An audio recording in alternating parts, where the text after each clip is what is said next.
The question says that A is equal to A, B, C, D be a matrix and B is equal to alpha comma beta not equal to 0 comma 0 be another matrix such that AB is equal to B and A plus D is equal to 20, 21.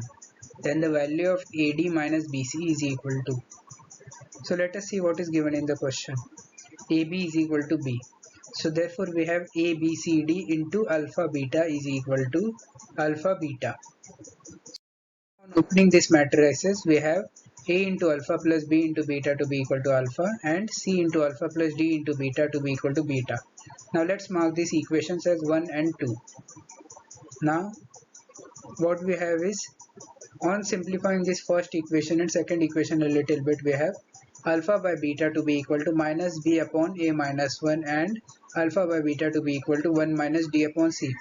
Now since both these ratios are equal, we can equate the RHS of both these equations, that is minus B upon A plus 1 is equal to 1 minus D upon C. So therefore we have on cross multiplication as minus BC to be equal to A minus 1 into 1 minus D.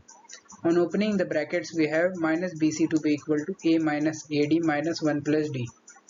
On rearranging this a little bit, we have AD minus BC to be equal to A plus D minus 1.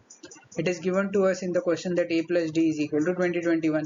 So we have AD minus BC to be equal to 2021 minus 1, which is equal to 2020.